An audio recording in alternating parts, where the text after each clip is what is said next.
capturen ahí los añadidos. Te van a servir, te va a ayudar a entender un poco mejor el tema. Voy ahora sí a borrar, ¿no? Vamos a borrar ya esto. Y vamos a continuar, jóvenes, ¿no? Ya hemos pues pasado la primera mitad de la clase, ya pasó la primera media hora. Vamos a continuar explicando, jóvenes, este tema. Ya entonces ya pasamos la jerarquía del valor, ¿no? Ahora vamos a ver las teorías axiológicas, ¿no? Teorías axiológicas. ¿Cuáles son las teorías axiológicas más importantes? ¿Cuáles son las teorías axiológicas que nos ayudan a entender este tema? A ver, veamos ahí, ¿no?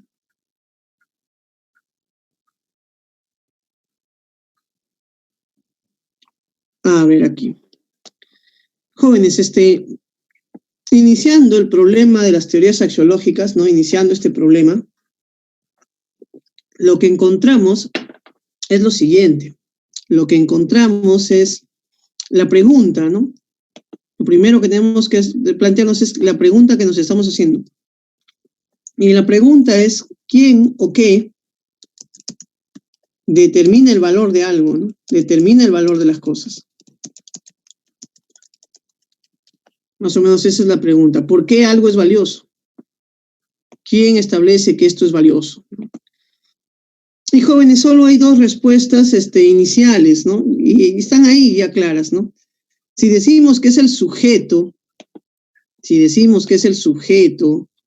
vamos a poner acá, ¿no? Sujeto, quien da valor a las cosas, o la otra posibilidad es que sea el objeto, ¿no? El objeto. Entonces, ¿quién es el que determina lo que es valioso? ¿No? ¿El sujeto o el objeto? Ese es más o menos nuestro debate ahorita. Entonces, si nosotros decimos que el sujeto es el que da valor a las cosas, que esa es la teoría que ahora se maneja más, porque si tú analizas, ¿cuál es la teoría que nosotros mismos tenemos? ¿Qué es lo que hace que algo sea valioso? La gente dice, para mí, profe, el sujeto es el que da valor a las cosas, ¿no? Algo es valioso si es valioso para un sujeto, ¿no? Esa es una teoría. Entonces, tenemos esas dos teorías. Actualmente la que más se usa, la mayoría de la gente cree, es justamente la teoría subjetivista. Esta. Entonces, ¿qué dicen los subjetivistas? Que es el deseo o el interés del sujeto quien termina atribuyéndole un valor al objeto. Justamente le pones un valor al objeto que no estaba en él, ¿no? Ese valor no estaba en el objeto, el sujeto es quien se lo atribuye. ¿Por qué? Porque el objeto, dice, no tiene valor en sí mismo.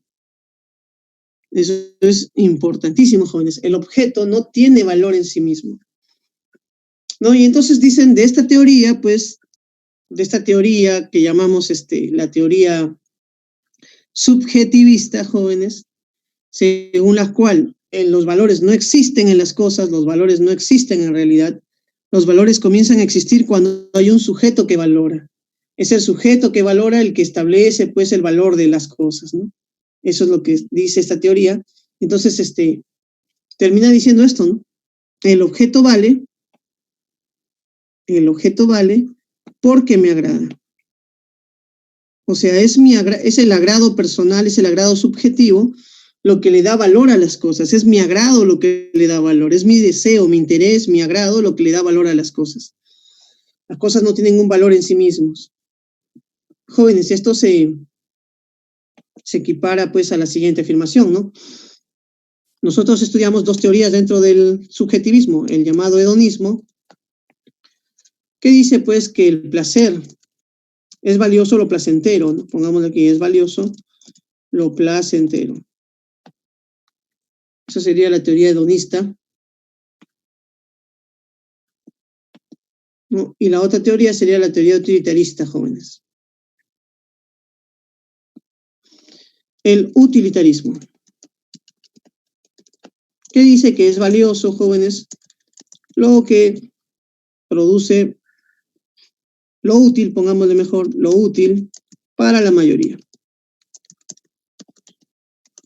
Lo útil para la mayoría. Listo, muchachos, ahí tenemos las dos teorías subjetivistas. Jóvenes, el subjetivismo es lo que está de moda, ¿no? Eso es lo que ahora nosotros nosotros tenemos nuestra manera de juzgar las cosas de manera subjetiva, ¿no? Eso es, cada quien le da el valor a las cosas, ¿no? Cada quien. Y el subjetivismo es peligroso porque entonces podemos no ponernos de acuerdo, ¿no? Si cada quien tiene su propia valoración, bueno, no hay manera de ponernos de acuerdo. Por eso es que muchos autores también cuestionan esto y dicen que hay algo objetivo también en los valores, ¿no? Dicen, no podemos negar que hay algo objetivo en la atribución de los valores, ¿no? No todo es subjetivo, ¿no? Me acuerdo, jóvenes, que con respecto a este tema, veía un documental, ¿no?, de matemática, donde algunos matemáticos habían estudiado lo que llamamos los objetos bellos. Entonces el documental era algo así como belleza y matemáticas, ¿no? Ese era el nombre del documental. Y entonces, jóvenes, los matemáticos que habían estudiado los objetos bellos reconocían que habían ciertas características que tienen, pues, las cosas bellas, ¿no? Y, joven, una de las características que tienen los objetos bellos es la simetría. Nosotros, las personas, tenemos que llamar bella a las cosas simétricas. Jóvenes, y las cosas simétricas, la simetría, no es una propiedad subjetiva, pues no es que se me ocurre a mí que algo es simétrico y lo es porque a mí se me ocurre, no, es una característica objetiva de las cosas. Entonces, por ejemplo, podemos poner un ejemplo, dividían el rostro de las personas bellas, la mitad y la otra mitad, jóvenes, sacaban y las interponían, y la mayoría de personas bellas pues tienen un rostro simétrico. Y las personas que somos feas no tenemos ese rostro simétrico, pues es un poco deforme el rostro, ¿no? Entonces, ahí va una característica objetiva de la belleza. Entonces, frente a ese, por ejemplo, documental, joven, que explicaba esto, ¿no?, de que tendemos a llamar bello a las cosas simétricas, explicaba entonces que el subjetivismo no era del todo cierto, pues, que no podemos atribuir un valor que no está en las cosas, ¿no? Hay cosas que no son bellas y por más que nosotros queramos verlas como bellas, no van a hacerlo. Entonces, más o menos eso es lo que decían este documental. Entonces, este documental estaba más de acuerdo con la teoría objetivista. ¿Qué dice la teoría objetivista? La teoría objetivista dice, jóvenes, que las cosas tienen un valor en sí mismas. Que las cosas tienen un valor en sí mismas, ¿no? Pongámoslo aquí, ¿no? Las cosas tienen un valor en sí mismas y ese valor en sí mismas solo es captado, solo es descubierto por la persona, ¿no? Entonces el sujeto capta el valor. Joven, yo no uso la palabra capta, yo uso la palabra descubre para explicar esto, ¿no? Pero también importa, ¿no? También sirve porque es igual, ¿no?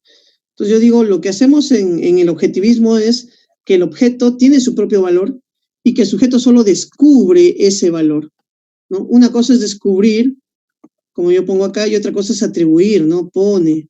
Acá podríamos, como yo utilizo la palabra atribuir, pero podemos poner un sinónimo, como que el sujeto pone el valor. Mira, eso es importante, ¿no? Pone el valor en las cosas. El sujeto pone el valor en las cosas. Pongámoslo aquí, ¿no? El sujeto pone el valor en las cosas. ¿Mm?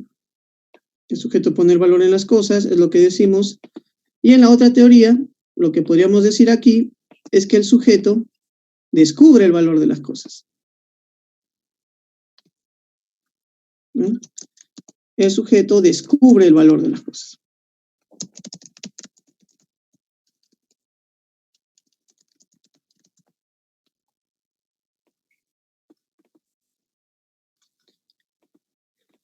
Listo, muchachos. Ahora, entonces, mira, lo que hacen los autores es decir, esto cambia todo lo anterior. El objeto me agrada, da la vuelta a la tesis anterior. Anteriormente decíamos, el objeto tiene valor porque me agrada. Ahora ya no decimos eso. Ahora decimos, el objeto me agrada porque vale. Entonces, el hecho de que valga es lo primero, tiene un valor. Jóvenes, ahora, el objetivismo también tiene dos teorías. Tiene la teoría platónica, el idealismo de Platón, y tiene la teoría de Aristóteles. Vamos a poner la teoría del idealismo objetivo. El idealismo objetivo, jóvenes, es bien sencillo, es El idealismo objetivo dice que los valores, pongámoslo aquí, son trascendentes y eternos. Eso es lo que dice Platón. Los valores son trascendentes y eternos. Platón. Jóvenes, a ver, ¿qué diría Platón? A ver, lo vamos a explicar acá. Ya vamos a intentar hacer una especie de diagramita acá para que se pueda entender. Mira, tenemos una flor, ¿no? Una rosa, podríamos decir, ¿no? Lo podemos poner acá. Vamos poniéndole rosa bella. La rosa bella. Jóvenes, pero ¿qué diría Platón? Esta rosa es bella. ¿Por qué? Porque existe, diría Platón, fuera de este mundo, y eso es lo que dice Platón, jóvenes, existe fuera de este mundo, lo que llamamos, jóvenes, una idea, dice Platón. Fuera de este mundo existe lo que se llama la idea de lo bello en sí. Y es esta idea de lo bello en sí la que le presta su belleza un tiempo a esa rosa. Entonces, jóvenes, lo bello en sí, que existe, dice Platón, que está ahí, es lo que le presta su belleza. Jóvenes, y así, esta belleza que está en la rosa es temporal, porque esta belleza sí es temporal, dice Platón, porque está en nuestro mundo, pero lo bello en sí es eterno, dice. Eterno. Y entonces, mira, para Platón, jóvenes, otra cosa es que los valores existen fuera de las cosas también. Fuera de las cosas, según la teoría de Platón. Teoría de las ideas, me dice Lucía. Sí, pues eso es la teoría de las ideas. Muy bien, Lucía. ¿No? Sigamos aquí, muchachos. En cambio, en la teoría de Aristóteles, ¿no? El naturalismo, podríamos llamarle, los valores son inmanentes. Inmanentes significa que están dentro de las cosas. Y temporales. Y temporales, ¿no? Entonces, esa es más o menos la característica, la teoría de Aristóteles, ¿no? Pongámosle ahí. Inmanentes, eso es lo que diría Aristóteles. Aristóteles diría que todas las cosas tienen un valor interno, jóvenes, y que ese valor está ahí. Y ese valor es temporal, porque sí, pues sí cambia, ¿no? Sí se deterioran los valores, se pierden los valores con el tiempo, ¿no? Se pierden los valores con el tiempo, ¿no?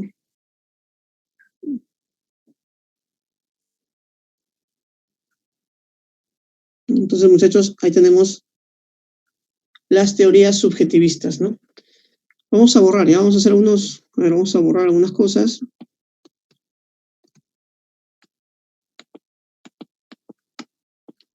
Otras las vamos a dejar. Jóvenes, ahí tienes algunos añadidos que creo que puedes tú quedártelos. Captura ahí. Vamos a cerrar ya esta parte de la clase, ¿no?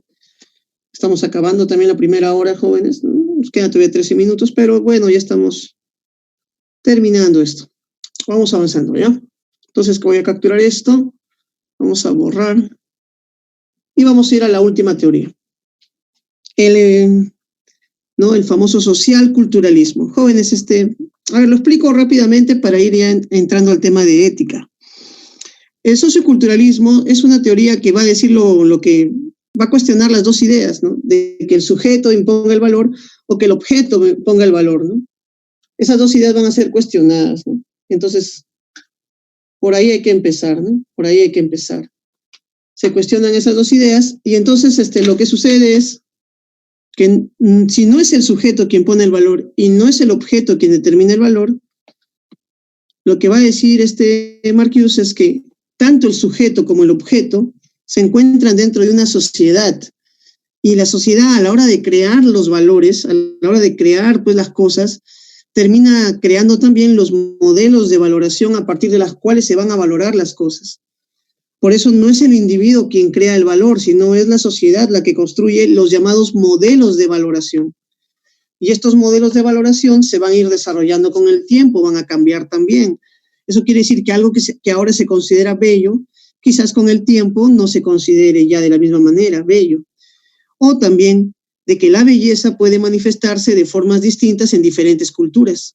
Lo que algunas culturas llaman bello, otras no lo van a entender así. Entonces, ¿qué significa esto? Que el valor depende de la cultura en la que vives, y el valor también depende del momento histórico en el que te toca vivir. No siempre los valores han tenido el mismo valor ni el mismo significado. Jóvenes, entonces, ¿quién determina el valor? La sociedad, el desarrollo social. En su desarrollo social los valores se van condicionando, se van estableciendo, ¿no? Entonces, ahí quedaríamos, muchachos, el tema de axiología.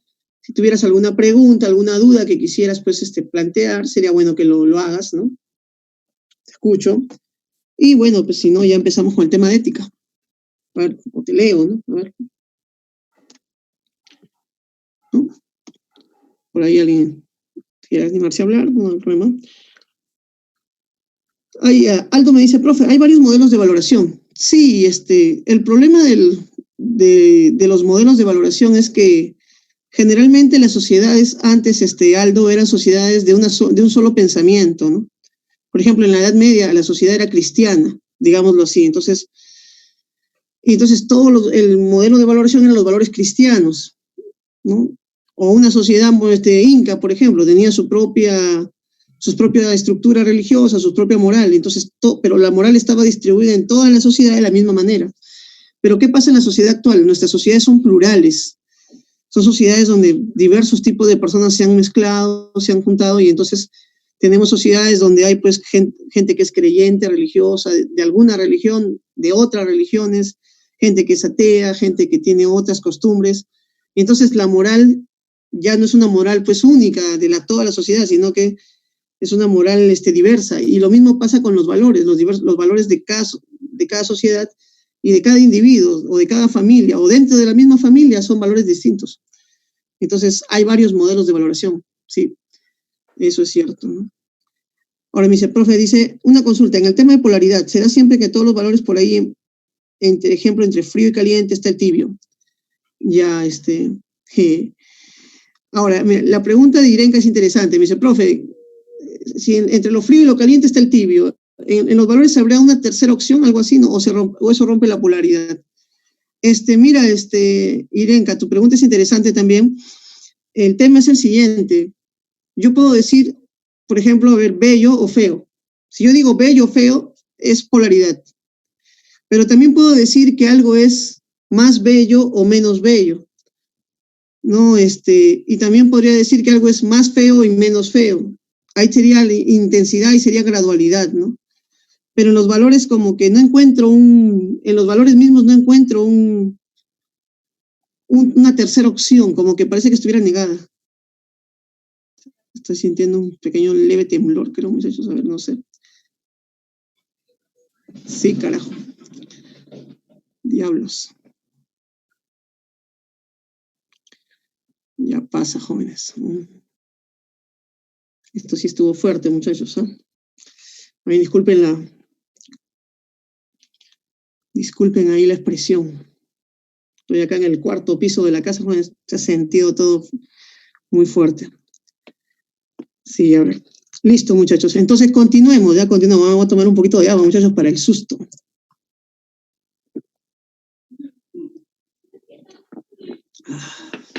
A ver. Estuvo fuerte, muchachos, ese temblorcito, ¿no? En la madrugada también había habido otro, pero parece que no lo he sentido, estaba durmiendo. A ver, ahora sí volvamos acá, muchachos. Volvamos acá. A ver.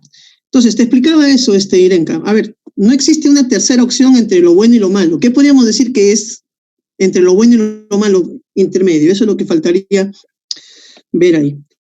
A ver, alguien me dice, profesor, dice, pero Marcuse, al afirmar eso, sería más subjetivista, ya que el valor lo impone una sociedad.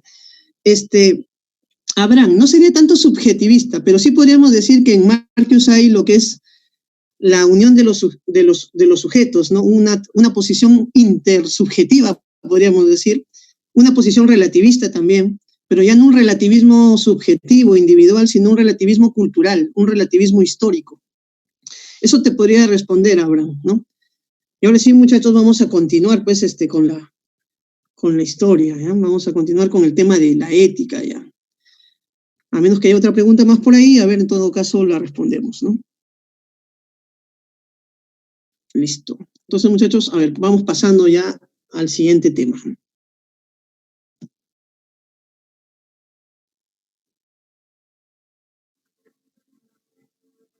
ética, ¿no? Ética. A ver, muchachos, vamos a entrar ahí, ¿no? Vamos a entrar al tema ético. Empecemos, muchachos. Mira, la ética vamos a definirla así, ¿no? Es la disciplina, vamos a decir, es la disciplina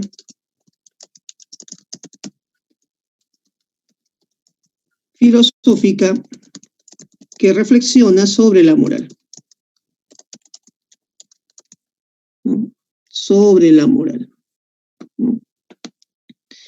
Es la disciplina filosófica que reflexiona sobre la moral, ¿no? Entonces, muchachos,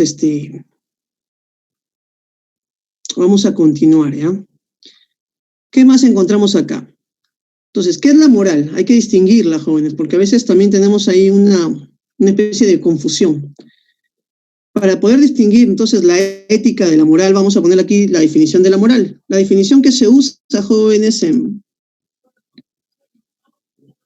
la definición que se usa, pues, a nivel PREL. Se dice que la moral es el conjunto de normas y valores,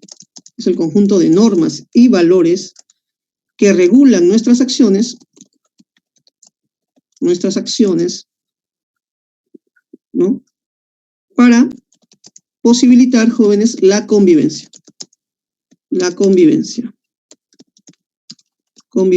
humana. Entonces, esa es la moral, jóvenes. Hay que distinguirlo de la ética. Si te das cuenta, la ética y la moral no son lo mismo, jóvenes. Tienen posiciones distintas, cosas distintas, ¿no? Entonces, lo que podríamos decir aquí, muchachos, una cosa es la ética, otra cosa es la moral. Son dos situaciones distintas, ¿no? Son dos situaciones distintas. Y lo que podemos entender, jóvenes, es que a veces se utilizan esto que te estoy diciendo es una cuestión técnica, ¿no? La ética, dentro de este curso, lo vamos a entender como la disciplina que reflexiona sobre la moral.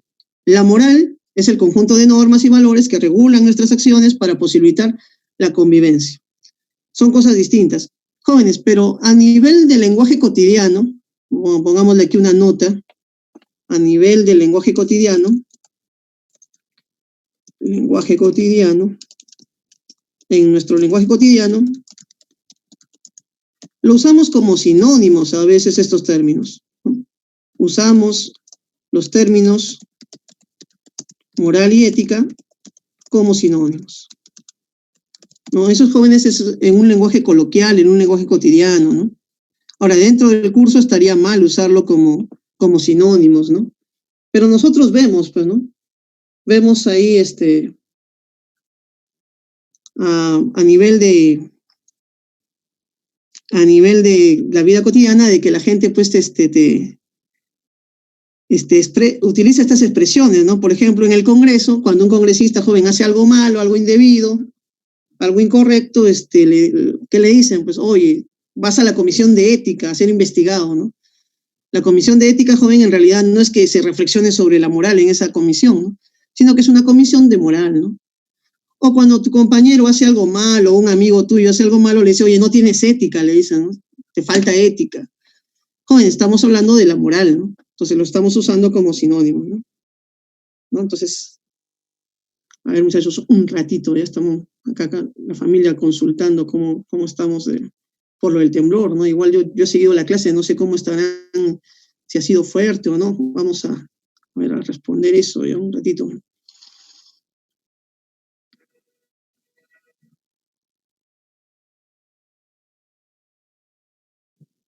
Ahí está. Dice que ha sido acá en Cañete el temblor, muchachos, ¿no? Ha sido fuerte, 4.2, dice, ¿no? Ha estado, ya está. Sigamos acá, muchachos. Admitir, ¿no?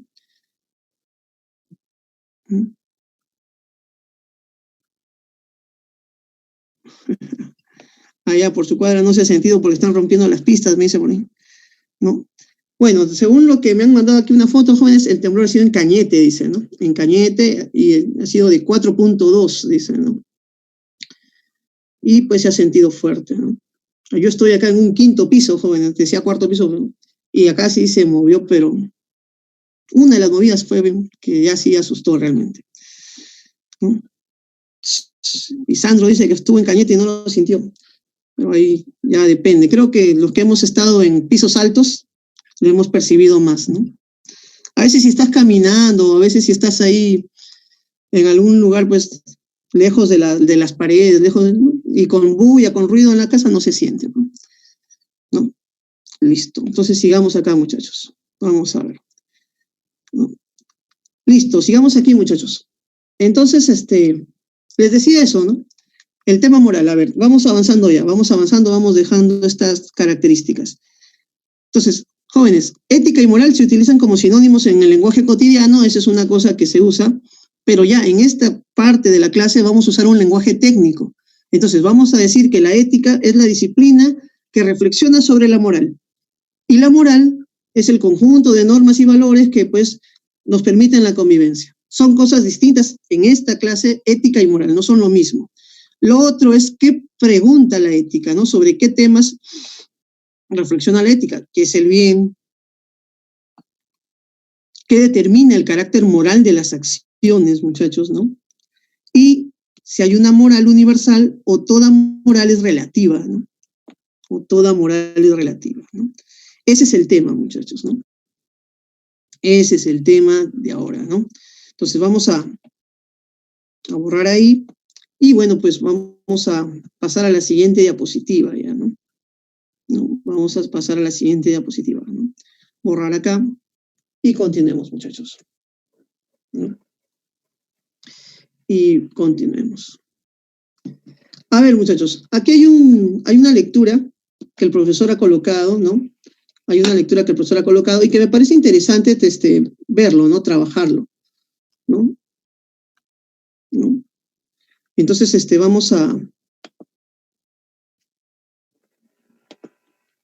vamos a cubrir esta imagen, ¿no? Parece que la señorita está preocupada porque está ocultando su embarazo, ¿no? Y en la imagen de abajo, joven, salen filósofos transformándose, ¿no? Entonces, lo voy a cubrir eso, jóvenes, para poder leer el texto ya sin ningún tipo de interrupción visual. A ver, entonces, ¿qué dice el texto? Vamos leyéndolo, jóvenes. Aprovechemos que estamos con buen tiempo todavía porque el tiempo no está tan mal ahorita, ¿no? Estamos bien en el tema de la programación de la clase, ¿no? Había pensado acabar el tema de ética recién, de axiología, perdón, y estamos avanzando el tema de ética. Miren lo que dice acá. A diferencia de los problemas práctico-morales, ¿no? A diferencia de los problemas práctico-morales, toda esta parte es importante, ¿no? A ver, vamos a ponerle otro color rojo. A diferencia de los problemas práctico-morales, ¿no? Los problemas éticos se caracterizan por su generalidad, ¿no? Por su generalidad. Jóvenes, mira, está hablando de los problemas prácticos, los problemas morales. ¿Y qué nos está diciendo los problemas morales? Que son problemas prácticos, ¿no? Y en cambio, los problemas éticos, ¿qué nos está diciendo? Los problemas éticos son problemas generales. Entonces, ya nos está dando algunas ideas el texto. Ahora, sigamos leyendo. Si al individuo concreto se le plantea en la vida real una situación dada, el problema de cómo actuar de manera que su acción pueda ser buena o sea valiosa moralmente, tendrá que resolverlo por sí mismo, con ayuda de una norma que él reconoce y acepta íntimamente, ¿no? Entonces, mira, un problema moral es un problema que un individuo tiene, es un problema individual, es un problema concreto, ¿no? Entonces, tendrá que resolverlo por sí mismo, ¿no? Dice, sería inútil que recurra a la ética con la esperanza de encontrar en ella lo que debe hacer en cada situación concreta. La ética podrá decirle en general, y la ética otra vez, mira, nos está diciendo, la ética no te dice algo práctico, no te dice algo individual, te dice algo en general. La ética tiene una forma general. Lo que es una conducta sujeta a normas, o en qué consiste aquello, lo bueno que persigue la conducta moral, dentro de la cual entra la de un individuo concreto o la de todos. El problema de qué hacer en cada situación concreta es un problema práctico-moral. Esta parte del texto también es importante, jóvenes. no un problema teórico ético. Y mira, encontramos otra vez, acá tenemos ya una contradicción, una oposición. La ética es teórica. La ética es teórica. En cambio, la moral es práctica, la moral, no lo vuelve a decir ahí, y la moral depende de situaciones concretas. En cambio, definir qué es lo bueno no es un problema moral que corresponde a resolver a un individuo con respecto a cada caso particular, sino un problema general, un problema de carácter teórico que toca resolver al investigador de la moral, es decir, al ético. Mira, jóvenes, preguntarse qué es el bien es un problema general. Otra vez la idea de general y otra vez la idea de carácter teórico. Mira, de todo esto que hemos leído, yo puedo sacar pues una especie de resumen del texto, ¿no? Podemos hacerlo. Jóvenes, es importante estos datos porque nos van a permitir pues sacar adelante esto. Entonces, el texto que hace una distinción, el texto que estamos leyendo hace una distinción entre problemas morales y éticos, y problemas éticos. Pongámosle problemas, a pesar de que nuestro idioma ya no necesitaría ponerle, y problemas éticos, pero para que se vea lo que estamos planteando, ¿no? Uy, pensé haberle puesto, jóvenes, el texto con amarillo, pero bueno, ahora sí. Entonces, ¿qué hace el texto? Vamos a poner distinción entre problemas morales y problemas éticos. Distinción entre problemas morales y problemas éticos. Entonces, ¿qué es un problema moral? Un problema moral, según el texto, jóvenes, es un problema práctico, es un problema individual, es un problema que debe responder el individuo de manera concreta, es un problema concreto. Y en cambio, ¿qué es un problema ético? ¿No? Un problema ético, vamos a decirlo, un problema ético, en cambio, es un problema teórico. Es un problema general, porque corresponde a todos. Es un problema, podemos decir, abstracto. Tiene cierto nivel de abstracción, no es un problema específico. Entonces, joven, aquí voy a poner algunas preguntas ya, y ustedes me van a responder si pertenece a un tema ético o si pertenece a un tema práctico. A ver, voy a hacer la siguiente pregunta. ¿Debo ser fiel a mi pareja? Voy a decirlo así, a ver, ¿debo ser fiel a mi pareja? Esa pregunta, jóvenes. ¿Debo ser fiel a mi pareja? ¿Qué problema es? ¿Moral o ético? ¿No? Parece, jóvenes, esto es una pregunta sencilla, pero es bueno que lo tengan claro. Es un problema moral, me dice Abraham, Irenka también, Lucía, muy bien, Cristel, muy bien, Aldo, moral, sí, ese es el problema, ¿no? Saber si le tengo que ser fiel a mi pareja, ¿no? ¿Debo serle fiel a mi pareja? Jóvenes, a ver, vamos a poner ahí, ¿debo serle fiel a mi pareja? Ese es un problema concreto, un problema del individuo, ¿no? Si él quiere o no quiere serlo. Jóvenes, pero ya, si yo me pregunto, en cambio, y ahí ya te estás dando cuenta de la diferencia, porque voy a hacer un problema ético ahorita, ya ni siquiera tengo que preguntar, pues ya ser, ¿no? Ahora, Omar me consulta, profe, ¿por qué no sería ético? A ver, vamos a volver a explicar. Omar, más o menos ahí es lo que he escrito es que los problemas éticos se refieren a la teorización de la moral, a teorizar algo acerca de la moral. O sea, si yo me pregunto, ¿debo serle fiel a mi pareja? Es un problema mío, es un problema individual, es un problema que tengo que resolver siendo fiel o no siendo fiel. Pero es un problema que me exige tomar una decisión práctica en ese momento también. Pero no es un problema teórico, no es que yo esté preguntándome qué es la fidelidad, en qué consiste el amor, o sea, no estoy teorizando. Los problemas éticos son problemas que teorizan sobre los conceptos morales. Entonces, esa es la respuesta para Omar. Entonces, por ejemplo, si yo me pregunto, ¿qué es el mal? ¿No? Si yo me pregunto, ¿qué es el bien? ¿O quién distingue o quién determina lo bueno y lo malo? ¿No? Esa es una pregunta ya a ver más compleja. ¿Quién determina lo bueno y lo malo? Si yo me preguntara eso, jóvenes, ¿no? Acá está ahí, ¿no? Ya no estoy teniendo un problema en ese momento concreto que tengo que resolver, que tengo que actuar, ¿no? No es un problema que yo tenga que hacer algo, sino que estoy ya teorizando, ¿no? Ya estoy teorizando, estoy diciendo, oye, ¿quién hace esto, no? ¿No? O, por ejemplo, cuando se pregunta Kant, ¿qué es el deber, no? Kant teoriza sobre qué es el deber. ¿Qué es el deber? O lo podríamos preguntar de otra manera. ¿qué significa cumplir con el deber?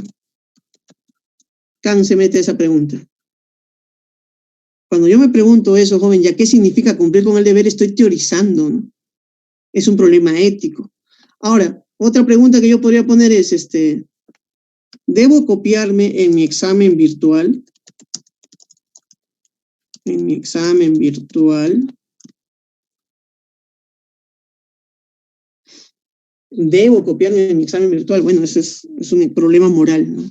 Entonces, muchachos, miren, ahí está la lectura. Ahí también está el análisis que hemos hecho en la lectura. Creo que ayuda bastante esta especie de pizarrita dividida que hemos hecho donde estamos sacando las ideas. Y después espero les haya ayudado a entender, jóvenes, ¿ya? Esta distinción. Entonces ya sabes, si bien es cierto, moral y ética lo usamos como sinónimos en la vida cotidiana, ¿no? En nuestra vida colectiva, ¿no? No son sinónimos, jóvenes, no son sinónimos a la hora de las cuestiones ya técnicas en el curso de ética. Un problema moral no es igual a un problema ético. Ahí está la diferencia, hemos señalado esa diferencia, jóvenes, ¿ya? Entonces, capturen, jóvenes, esta pizarra, porque esta pizarra tampoco la tienen así, si les interesa, ahí está lo subrayado, para que tú hagas tu propio análisis del texto. Y bueno, muchachos, ahorita vamos a continuar, ¿ya? Un ratito voy a servir mi agua, joven, me acabé todo el agua el rato del temblor. Voy a, rapidísimo. Ay, esta situación pública.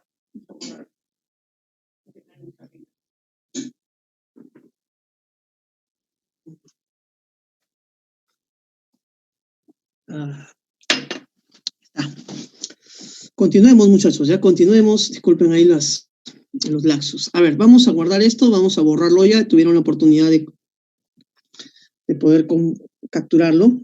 Vamos a seguir haciendo la clase. Miren, estamos ya entrando al tema ético, ¿no? Estamos entrando al tema ético. Tenemos acá otro texto, ¿no? Ya son 9:11. Estamos con buen tiempo. A ver, leamos el texto que el profesor nos ha colocado, ¿no? Creo que nos va a ayudar a entender algunas cosas, ¿no? A ver. Miren, muchachos, acá tenemos la distinción entre normas. Entonces, hemos dicho que la moral estudia normas. Joven, pero en nuestra sociedad hay dos normas. Hay varias normas, en realidad. Hay normas religiosas, normas técnicas, normas de urbanidad. Normas hay distintas, ahorita que lo pienso. Pero las dos normas que rigen la conducta humana y que les damos más importancia ahora es la norma jurídica y la norma moral. La norma jurídica, sabemos, surge con el Estado. El Congreso hace la norma, ¿no? El presidente hace la norma. Ahora estamos dando cuenta que congresistas están haciendo diversas normas, ¿no? No, pero el tema es, muchachos, ¿hay alguna semejanza entre estas normas? ¿Hay alguna diferencia entre estas normas morales y jurídicas? Es lo que vamos a ver ahorita. Mira lo que nos dice el texto. Las normas morales, dice, tienen una obligación interna. Y por eso se habla de una autoobligación que uno reconoce en conciencia, es decir, como contenido normativo de alguien que alguien se impone a sí mismo. O sea, date cuenta, mira lo que está diciendo, ¿eh? El contenido normativo te lo impones tú a ti mismo. Nadie te está diciendo, oye, mira, haz esto. Alguien se impone a sí mismo el contenido normativo. En cambio, en las normas jurídicas, dice, solo pueden imponer un tipo de obligación externa. O sea, la obligación es distinta. La obligación de las normas, ¿no? Jurídicas es externa. Joven, no importa que creas en la ley o no creas en la ley, tienes que aceptarla. O sea, ¿no? Si el Congreso dice que a partir de ahora, pues no sé qué podríamos decir, ¿no? Hay que pagar impuestos por, no sé, alguna ley, se tiene que hacer, quieraslo o no lo quieras hacer, ¿no? Entonces, ese es el tema. Ya tenemos ahí la norma. Entonces dice, en rigor, una norma jurídica obliga a todo miembro de la sociedad, dice por acá, ¿no? Ahí ya se corta el texto y el profesor pone otro texto, pero vamos a continuar. ¿Qué más encontramos? Las normas morales se presentan ante la propia conciencia como última instancia de obligación, ¿no? Jóvenes, en la norma moral, el tribunal, quien te va a juzgar, es tu propia conciencia. Ya ese es el tribunal, la última instancia de obligación, ¿no? Entonces acá pues hemos puesto que tu conciencia es el tribunal último de apelación. Vamos a subrayar esa parte justamente. La conciencia como el tribunal, su propia conciencia como el último tribunal de la conciencia. Jóvenes, en cambio, en los mandatos legales o en la norma jurídica, ¿no? Que es otra vez la diferencia, dice, no se manifiesta una instancia última en la conciencia, sino que son los organismos del Estado los que te van a juzgar si haces un acto irregular, ¿no? Y entonces habrá que cumplir a los tribunales de justicia los que te van a juzgar, ¿no? Entonces, jóvenes, recuerdo pues Crimen y Castigo, ¿no? Recuerdo haber ahí hablado sobre ese tema. Entonces, el personaje, recuerdo, tenía dos conflictos, ¿no? Cumple su condena legal, ¿no? Va preso, eso es justamente la norma jurídica, ¿no? Que prohíbe matar a una persona, pero también tiene otra condena, ¿no? La condena moral de haber quitado la vida a una persona. Entonces, son dos tipos de condenas distintas, son dos tipos ¿qué podríamos decir? De normas distintas, ¿no? En estas dos características que estamos viendo. Jóvenes, como el texto también me parecía que nos ayudaba a comprender algunas características, pero no todas las características, ¿no? Me he tomado la molestia también de añadir una diapositiva más, ¿ya? Entonces, esta es una diapositiva añadida, no está en tu PDF que se te va a entregar, así que captúralo. Y ahí está un resumen más rápido, ¿no? ¿Qué decimos? La norma moral surge con la humanidad, se internaliza, se realiza por convicción, expresa deberes y es una sanción subjetiva la que recibes porque el tribunal último que te juzga es tu conciencia. En cambio, en la norma jurídica, muchachos, en la norma jurídica ya no es así. En la norma jurídica surge con el Estado, es externa, no se internaliza, se realiza por coerción y coacción, expresa deberes y derechos, y una sanción objetiva, ¿no? Multa o cárcel, ¿no? Multa o cárcel. Entonces, tenemos ahí las características fundamentales de este tema, muchachos, ¿no? Tenemos ahí las características fundamentales. Ya es importante eso tenerlo, ¿no? En claro, ¿no? Tenerlo en claro, ¿no? Entonces, capturen ahí, muchachos, ¿no? Y vamos a, ¿no? Vamos a pasar a la siguiente parte. Ya vimos las normas. Joven, acá normalmente también se habla de los valores morales, se habla de la dignidad, se habla pues de la igualdad, ¿no? Se habla también de la justicia y de la solidaridad, que son valores fundamentales. Ahora San Marcos ha agregado la tolerancia y la empatía. Hay que estudiar también esos temas, ¿ya? Próximamente pueden venir en preguntas de examen de admisión. Entonces, pasemos ahora ya al otro ámbito, al acto moral. Jóvenes, y aquí hay que hablar un poquito más de estos temas, ¿no? A ver, jóvenes, hay algunos errores que hay que también corregir acá. Otra vez el tema del lenguaje técnico y el lenguaje cotidiano, ¿ya? Entonces voy a usar este lado de la pizarra, jóvenes, donde el profesor ha puesto una persona, vamos a ponerle un cuadro ahí y vamos a usarlo de manera provechosa para la clase, ¿no? Nos va a permitir aclarar algunos conceptos en este lado. A ver, usemos ese lado de la clase, ese lado de la pizarra, muchachos, para poder sacar adelante este tema. Ya miren, vamos a explicar algunas cosas, joven, que son errores que normalmente cometemos. Joven, a ver, persona moral se define de la siguiente manera, ¿no? Definimos persona moral, jóvenes, en ética se define la persona moral, así vamos a ponerlo, en ética se define a la persona moral como aquella que actúa, ¿no? Que actúa con conciencia y libertad. Ya, muchachos, esa es la principal característica de una persona moral, aquella que actúa con conciencia y libertad. Por tanto, jóvenes, la consecuencia de esto es que la persona moral, los actos de la persona moral, ¿no? Los actos de la persona moral pueden ser juzgados como buenos o malos. Y se le atribuye responsabilidad de sus actos. ¿Ya, muchachos? Eso es lo primero. O sea, entonces, acá en ética, para nosotros, joven, una persona moral es aquella que actúa sabiendo lo que hace y libremente. Lo otro es que, como sabe lo que hace y como lo ha hecho libremente, sus acciones pueden ser juzgadas. Se le puede decir, oye, es bueno lo que hiciste, es malo lo que hiciste. Y otra cosa, jóvenes, es que, como son sus acciones y las ha hecho libremente y con conciencia, se le atribuye responsabilidad en sus actos, es decir, se considera que es responsable de sus actos, ¿no? Ahora, ¿cuál es el problema con esa definición, jóvenes? Que a veces nosotros usamos otra definición que está equivocada, que manejamos otra forma de entender persona moral, y ahí, jóvenes, cometemos el error. A ver, voy a poner aquí nota. Vamos a escribirlo con un celestito, jóvenes, para que se vea. A ver, nota. ¿No? Pongámosle ahí, por ejemplo. ¿Cuál es la nota que vamos a poner? Jóvenes, es erróneo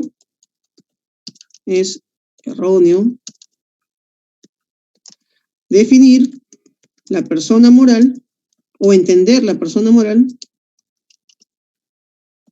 entender por persona moral, o a ver, lo ponemos así, se suele confundir la persona moral con la persona buena, jóvenes, con la persona buena. Bueno, ese es un error que se comete y es un error que hace pues que cometamos algunas expresiones equivocadas. Se suele confundir la persona moral con la persona buena. Esa es una situación. Y cuando confundimos la persona moral con la persona buena, jóvenes, comenzamos a hablar de persona inmoral, ¿no? Entonces, ahí viene el tema. Si la persona moral es la persona buena, se suele decir también que existen personas inmorales, ¿no? O se suele usar la expresión persona inmoral para referirse a una persona mala, ¿no? Jóvenes, entonces ahí tenemos, mira, los errores que cometemos en ética. Los errores están escritos con celeste, ¿no? Y que no debemos cometer esos errores, jóvenes, ¿no? Pero se cometen siempre. Entonces, ¿qué solemos usar? Solemos usar la expresión persona inmoral, que es una expresión que no se debería usar, muchachos. Dicen los éticos, dicen no se debería usar porque no es una persona inmoral. Ellos dicen, esa es una expresión que no debe usarse porque no corresponde.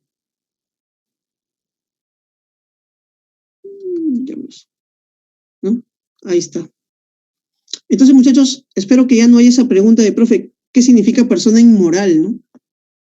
Entonces, persona inmoral es un error que cometemos al usar esa expresión, jóvenes, y lo cometemos porque hemos definido,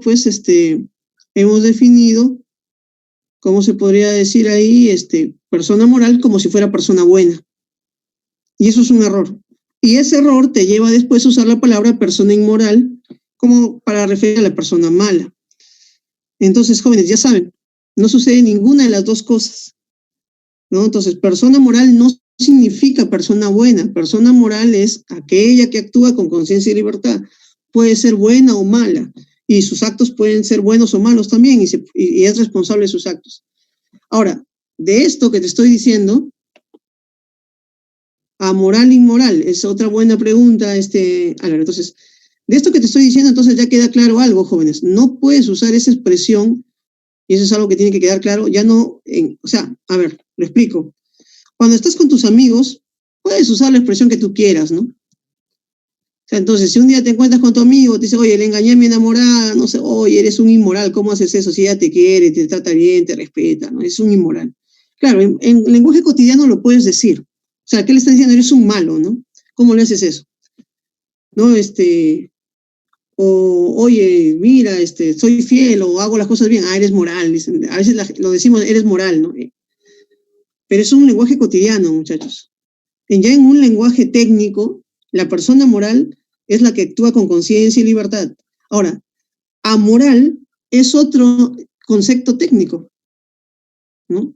Es otro concepto técnico, entonces hay que poner acá ya para terminar. Entonces, acá mira, estamos hablando de lenguaje cotidiano, lenguaje coloquial, lenguaje cotidiano y coloquial, ¿no? Cotidiano y coloquial, ¿no? Ese es el que usamos. Pero aquí, jóvenes, en el otro cuadrito que estamos haciendo acá arriba, ya no estamos usando un lenguaje coloquial, pues estamos usando un lenguaje técnico. Y entonces, en el lenguaje técnico, jóvenes, las cosas se expresan así, ¿no? Por ejemplo, en este ya lenguaje técnico de acá, jóvenes, ¿no? Vamos a bajar este cuadro. En este lenguaje técnico ya definimos ya definimos la persona moral. Ahora, ¿qué nos toca definir ahora? La persona amoral, pues, ¿no? Y la vamos a definir, ¿no? Y la persona moral, jóvenes, es justamente lo opuesto, el antónimo de persona moral, pues, ¿no?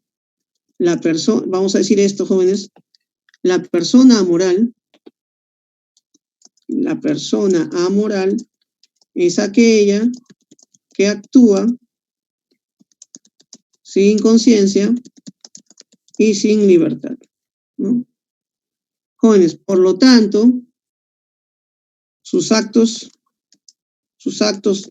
no se juzgan como buenos o malos y no se le atribuye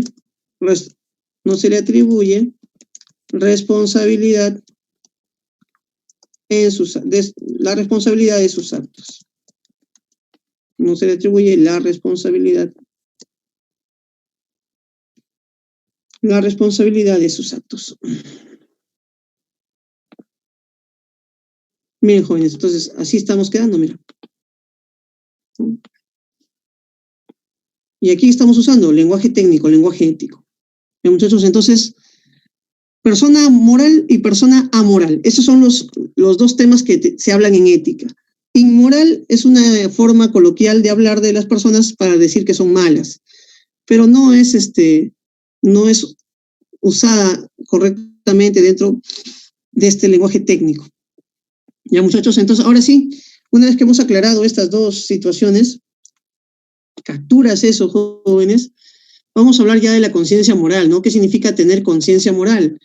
Kant decía, la conciencia moral nos permite discernir lo bueno de lo malo. Joven, yo añado aquí otras ideas. Yo digo, por ejemplo, con la conciencia moral nos ayuda a discernir lo bueno y lo malo, me pregunto yo algo, ¿no? Cuando uso la conciencia yo digo, oye, ¿es bueno lo que voy a hacer? Esa es la pregunta que yo me hago, ¿no? Cuando me refiero a la conciencia, ¿es bueno lo que voy a hacer? ¿Estará bien lo que voy a hacer? Jóvenes, en el caso de la libertad es otro tipo de pregunta. Yo me hago la pregunta, ¿lo hago o no lo hago? ¿No? ¿Lo hago o no lo hago? Esa es la otra pregunta. ¿Hago esto sabiendo que está mal, lo hago? ¿O está bien, por eso lo hago? ¿No? ¿O está mal, por eso no lo hago? Entonces, ahí viene ya el tema de la libertad. María Zúñez me pregunta, profe, entonces, persona inmoral, ¿a qué se referencia? Bueno, en lenguaje coloquial, persona mala, ¿no? Nada más. A eso me refiero, una persona, ¿qué características tiene, no? Que es una forma de hablar para referirnos a las personas que no cumplen la ley moral, algo así. Pero que no es, en ética no se usa. En vez de decir persona inmoral, lo que tendríamos que decir es esto. Imagínate Toledo. Toledo recibió una coima de Odebrecht, ¿no? Entonces alguien diría, persona inmoral. No. Toledo es una persona moral que actuó con conciencia y libertad, que sabía lo que hacía, y aún así lo hizo. Jóvenes, y cuyo acto de corrupción es un acto malo, un acto que violó una ley moral, ¿no? Una ley jurídica también. Entonces, es una persona inmoral, ¿qué significa decir? Que es una persona moral que hace algo malo, ¿no? Eso más o menos.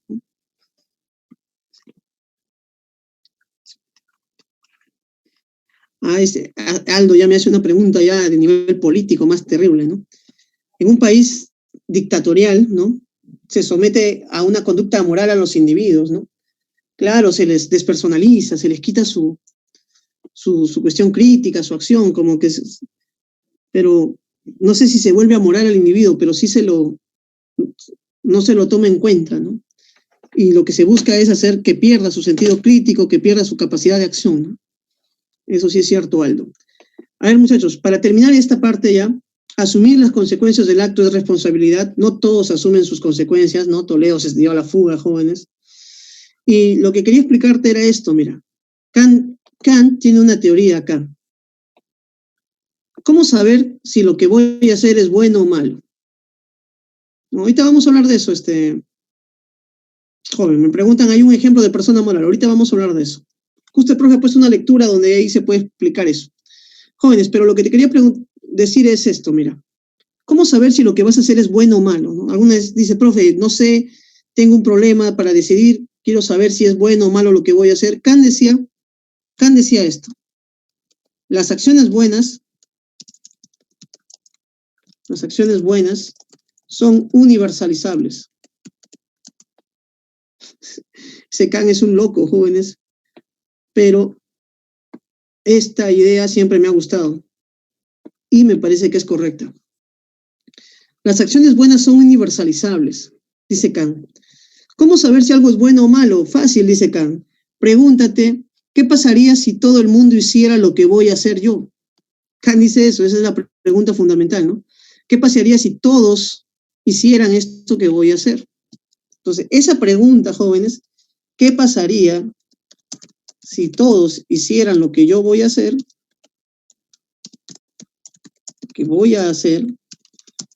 Es una pregunta fundamental, dice Kant, porque con esa pregunta tú pruebas, ves las consecuencias de tus actos, y si esas consecuencias no son universalizables, dice Kant, no deberías hacer eso, ¿no? Joven, a ver, por ejemplo, imagínate que alguien quiere abortar y dice, pero el aborto no sé si es bueno o malo, depende, cómo verlo. Entonces Kant diría, no, sencillo, piensa, ¿qué pasaría si todas las mujeres del mundo abortaran? No existiría raza humana, ¿sí o no? Porque se extinguiría rápidamente. Jóvenes, entonces, esa es la consecuencia de ese acto, no es universalizable. El aborto es malo. En Juan. Joven, para Kant no hay excepciones a la regla. Ese es el problema de Kant, que Kant era rígido. O sea, él no debías mentir nunca.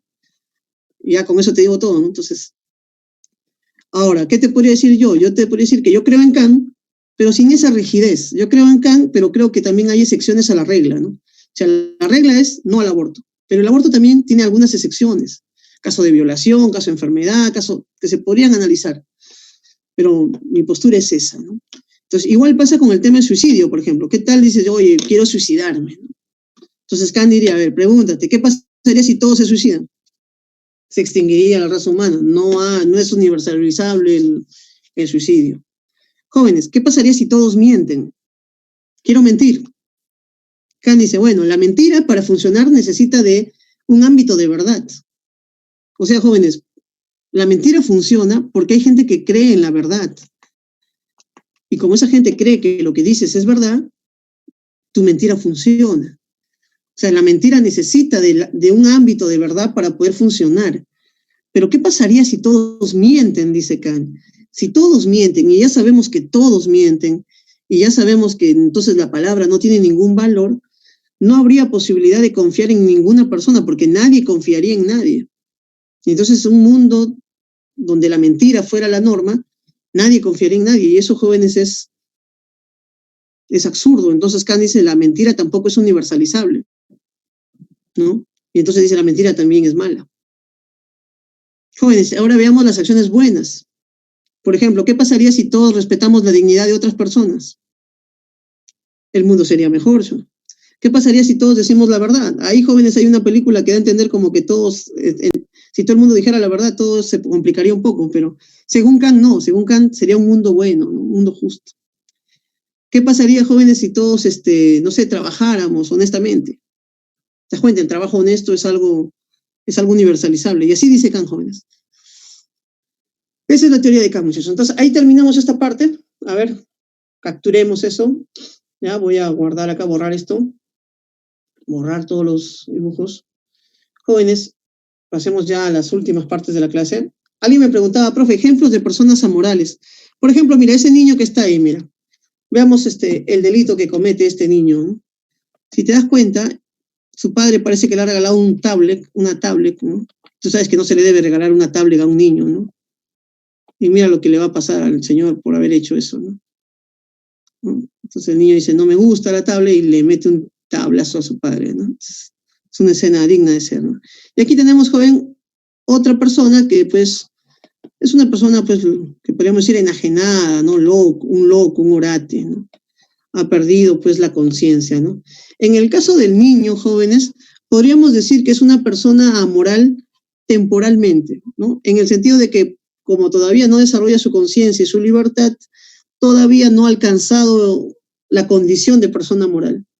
Y en el caso de la persona orate, ya no es que no ha alcanzado, sino que quizás, bueno, si en algún momento fue una persona cuerda, ya siendo adulto, tuvo pues la condición de persona moral, pero que ahora con esa condición de haber perdido la conciencia, ha quedado en una conciencia, en una condición de persona amoral, ¿no? Entonces, muchachos, esa es la amoralidad. Me pedían algunos ejemplos, ahí tenemos, ¿no? Jóvenes, he visto casos donde, por ejemplo, a ver, ¿no? Se sabe que si, por ejemplo, uno toma mucho licor, en algún momento, pierde la conciencia, en algún momento comienza a actuar y ya no es consciente de lo que está haciendo, ¿no? El olvido del borracho, muchos utilizan esa forma, ¿no? Los borrachos aprovechan, están borrachos, hacen cosas y después no se acuerdan, ¿no? O fingen no acordarse, ¿no? Pero jóvenes, ¿qué pasa si tú, por ejemplo, vas a una fiesta, te emborrachas y después subes a tu carro, manejas y atropellas a alguien? ¿Vas preso o no vas preso? ¿No? La respuesta es, joven, que sí vas preso. ¿Por qué? Porque en la ley peruana, joven, se entiende de que tú has ido a la fiesta y sabías que ibas a tomar, sabías eso, y por lo tanto no debiste llevar tu carro. O en todo caso no debiste regresar, pues tú manejando, ¿no? Si tú no has previsto todas estas consecuencias y te terminas atropellando a alguien, a pesar de estar en un estado de ebriedad y ser inconsciente, eres culpable de ello. Moralmente no lo serías, porque moralmente, joven, se podría decir que, bueno, no tenías la capacidad, pues no quisiste atropellarlo, ¿no? Eras inconsciente de lo que hacías. Entonces ahí viene la condición de amoralidad, ¿no? Hay gente que también, jóvenes, se habla de locura temporal, ¿no? En el caso de Perú, hace tiempo, una señorita, pues no voy a repetir su apellido, pero asesinó a su madre, ¿no? Mucha presión ejercía ella sobre ella, la madre sobre la hija, entonces cogió un cuchillo y la asesinó. Uno diría está presa, ¿no? Y está libre, jóvenes. ¿Qué pasó? Se estableció, pues, que fue un momento de locura temporal, ¿no? Entonces salió por ello, ¿no? Entonces, son temas ahí complejos, a veces joven, analizar cuándo una persona es moral o amoral, ¿no? Pero sí podríamos decir de que un infante, un recién nacido, un loco, un drogadicto, ¿no? Un adicto a ciertas sustancias, a veces, en ciertas circunstancias, es persona amoral, adopta la condición de persona amoral. Listo, muchachos, con eso terminamos esta parte de la clase. Espero se haya entendido los temas, ¿no? Y vamos ya a las teorías éticas, ¿no? Con esto vamos terminando la clase. Ahora es 37. Uy, estamos con un buen tiempo, aunque ya... Uh-huh.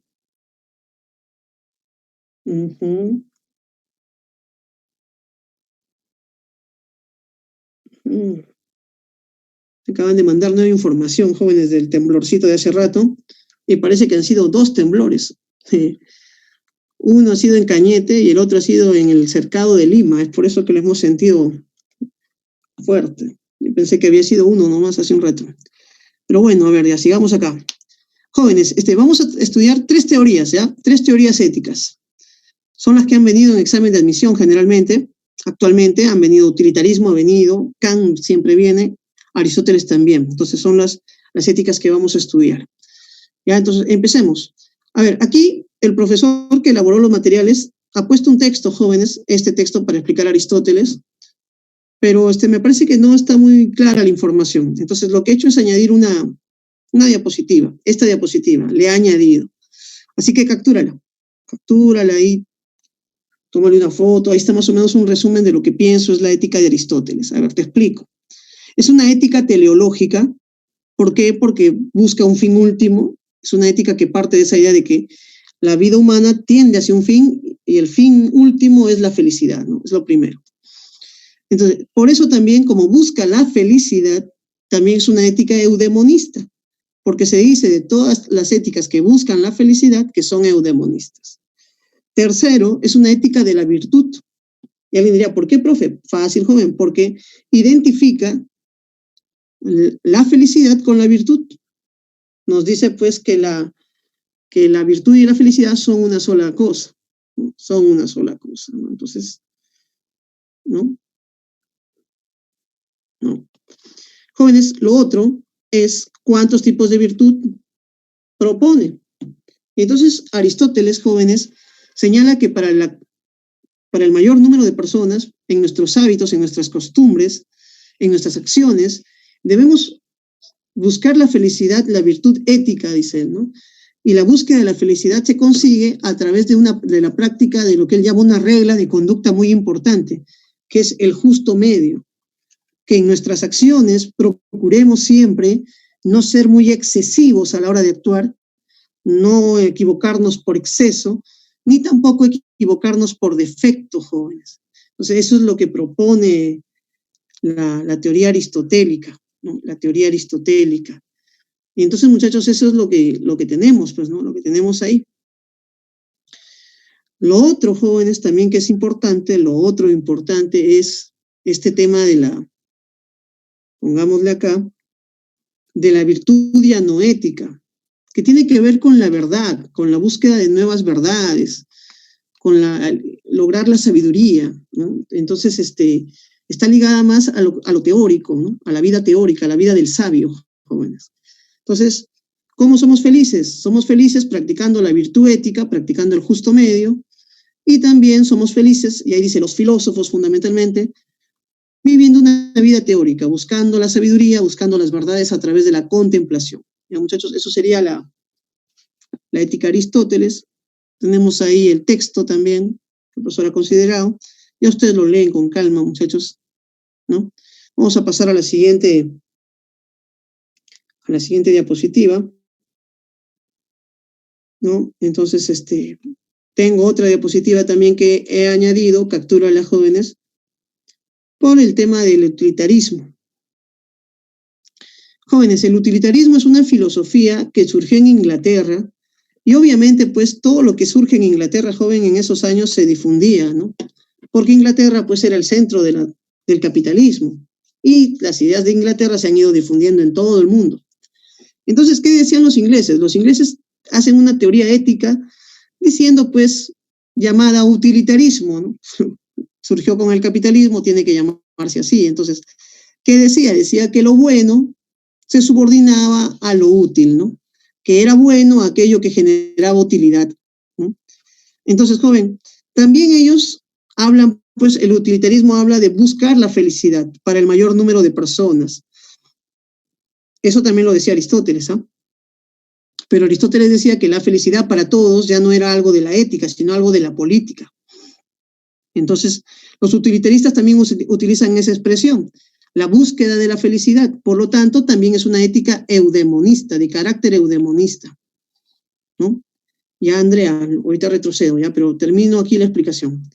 Jóvenes, entonces, la ética de utilitarista es eudemonista porque busca felicidad. Ahora, es una ética consecuencialista, eso también es una buena expresión.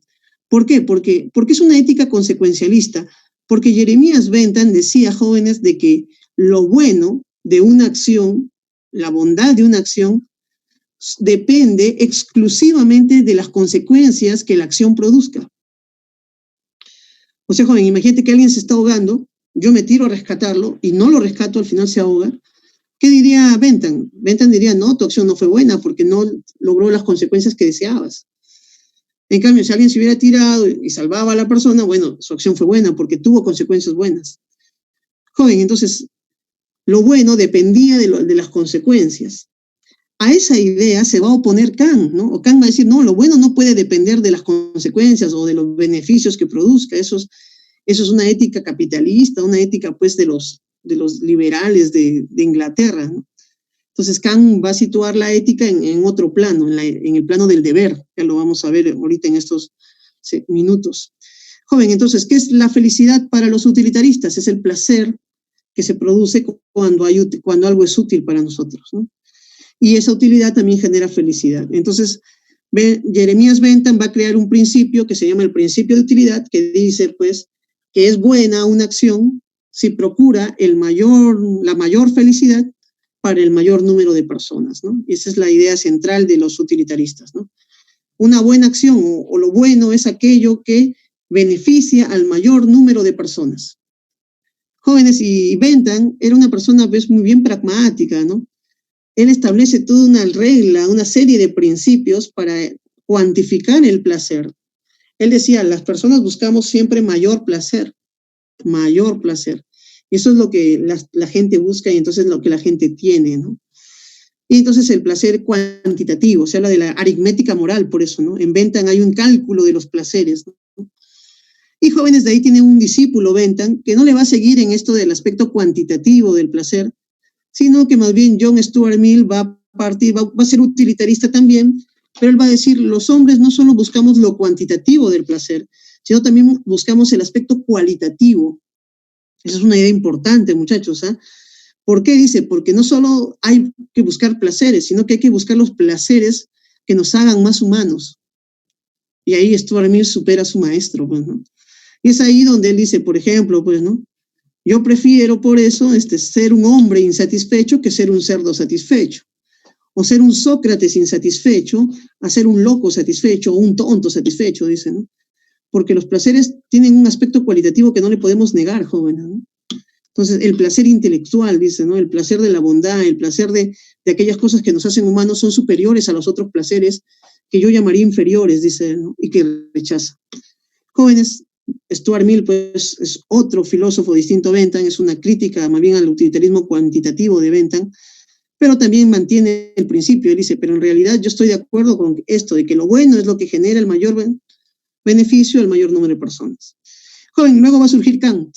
Kant va a surgir como una crítica a esta idea. Vamos a ver ahí, ¿no? Ahí tenemos otro texto, como digo, no lo vamos a leer por un tema de tiempo. Ya tenemos que explicar, ver las claves, jóvenes. Y entonces, pongamos acá. Formalismo. ¿Ya? Formalismo. A ver, alguien me pidió la diapositiva anterior, ¿no? Disculpe, a ver, vamos a ponerla, ¿ya?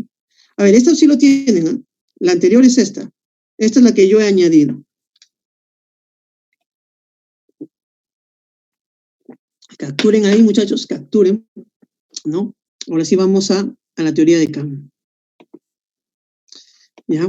A ver. Formalismo. Ahora sí, muchachos, para terminar, la ética de Kant, jóvenes, no se va a basar en el concepto, pues, de la utilidad, de la consecuencia de la acción, ¿no? Kant va a decir, no, la ética se basa en el deber. Y el deber es un concepto que Kant lo va a llevar, joven, lo van a orientar hacia la razón, hacia la ley moral que está dentro de nosotros, dice Kant, ¿no? Kant dice, todos los seres humanos somos seres racionales, y en tanto seres racionales, tenemos él dice, tenemos una especie de ley a priori en nuestra mente que nos dicta nuestro deber, dice él. O sea, todo sujeto racional sabe cuáles son sus deberes en la realidad, jóvenes. Y lo que Kant le importa no es tanto, jóvenes, el deber que vas a cumplir en sentido estricto. Él no establece una lista de deberes que hay que hacer, sino él se centra en cómo se debe cumplir el deber. Y a eso se le llama el aspecto formal del deber. Por eso que se llama ética formal a Kant, porque Kant no se centra en el contenido de la norma moral, sino se centra en la forma en la que tú debes cumplir el deber. Eso es lo que él le llama la atención.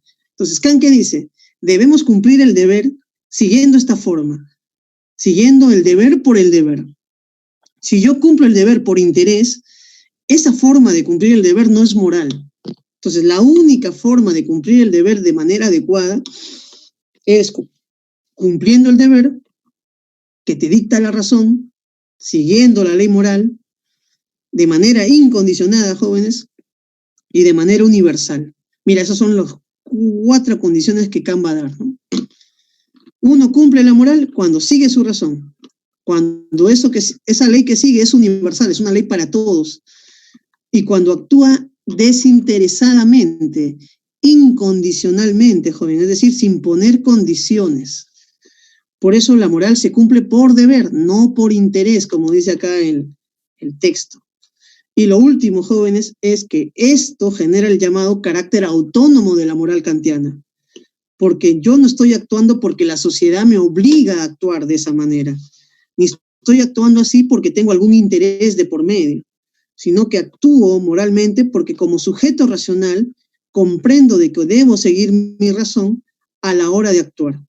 Y actúo no buscando consecuencias en mis actos, no buscando la felicidad, no buscando alguna utilidad, sino partiendo de que lo que busco es siempre ser una buena persona, de que mi voluntad sea buena. Y joven, lo que importa por eso para Kant es la intención de la acción moral. ¿Con qué intención yo hago lo que hago? Si la hago con la intención de ganar prestigio, de ganar algo, de algún interés, mi acción no es moral. La única forma de que una acción sea moral es que sea desinteresada y la intención sea solo cumplir el deber por el deber. Listo, muchachos. Entonces, con esto ya terminamos esta clase. Tenemos ahí otro texto, ya no lo vamos a leer por el tema de tiempo, ¿no? Sí, Lucia, vamos a poner a ver la diapositiva del utilitarismo, ¿ya? Capturen ahí, muchachos, esta diapositiva te va a ayudar a entender un poco el tema, ¿ya? Ahora sí vamos a pasar, pues, nuestras claves, nuestras preguntas, jóvenes, ¿ya? Cerramos aquí. Vamos a cerrar también allá. ¿No? Espero, jóvenes, la clase pues, haya sido de su agrado, ¿no? Hemos visto ahí los 2 temas. ¿No? Hemos tenido también el inconveniente del temblor, ¿no? Primera vez que dicto, joven, y se da un temblor fuerte, ¿no? Acá en mi casa se sintió, pero bien fuerte esa situación. A ver. ¿No? Vamos a ver también de esto. Para terminar, jóvenes. Ya, para terminar ya las claves. A ver, veamos ahí claves. ¿No? Primera pregunta. Dice, ¿cuál es un juicio de existencia? Las computadoras actualmente no están cómodas. Hacer deporte fortalece la salud. La ontología estudia a todo lo existente. Para los incas la naturaleza es sagrada. Jóvenes, cómodo aquí significa barato, caro, ¿no? Es un valor económico. La salud, valor vital. Sagrado, valor religioso. La clave va a ser la C, así como lo veo, ¿no? ¿No? La clave va a ser la D, entonces marquemos ahí, marquen su clave, muchachos. Perdón, la C que estoy hablando, la que dice la ontología estudia todo lo existente. Ese sería el juicio de existencia. ¿No? Listo. Marquen ahí, muchachos, marquen ahí.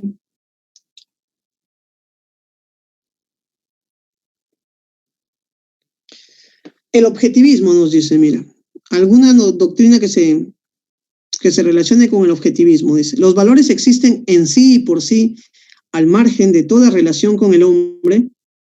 Leyendo el 1 en Romanos, joven, verdadero, ¿no? 2 en Romanos. ¿Los valores son captados por los hombres? Sí, eso es lo que dice el texto, ¿no? Que los valores son captados, descubiertos. ¿Los valores son posteriores a los hombres? No, no son posteriores, porque si son posteriores, joven, ya nosotros los creamos, pues. Los valores son anteriores, solo los descubro. Los cambios históricos no afectan en nada la existencia de los valores, joven. Para el objetivismo, no, pues el cambio histórico, el valor se mantiene pese a los cambios históricos. Por eso la clave de este ejercicio, jóvenes, va a terminar siendo la 4, ¿no? 1, 2 y 4, ¿no? La B. Listo, muchachos, sigamos ahí. Sigamos ahí, ¿no?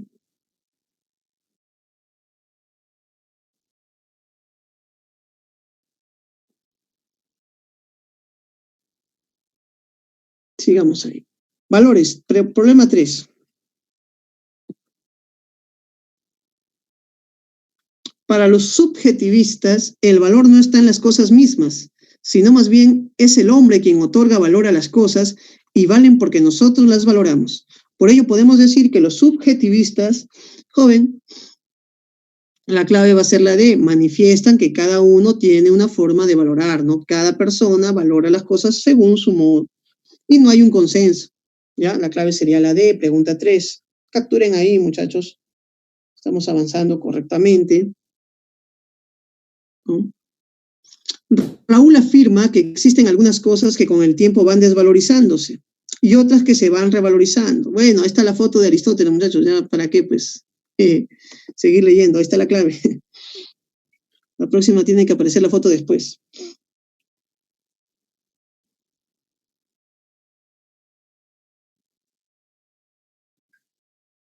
¿No?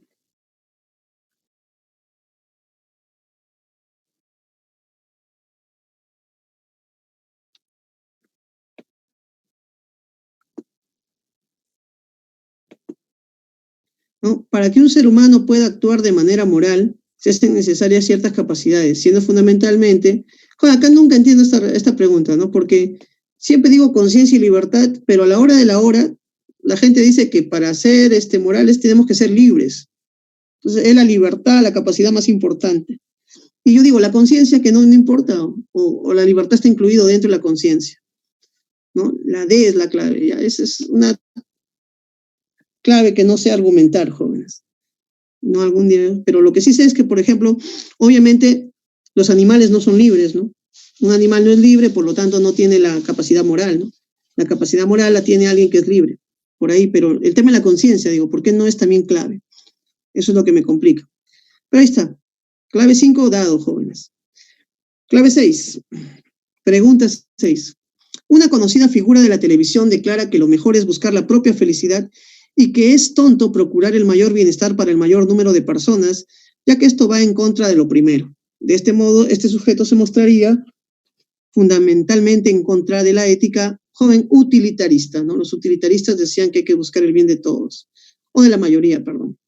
Pregunta 6, está ahí. ¿No? Entonces la 6, casa. Jóvenes, y por último ya pues, la pregunta 7 y 8, ¿no? A ver, acá Aristóteles nos habla de la virtud. A ver, vamos leyendo, jóvenes, vamos subrayando algunas cosas.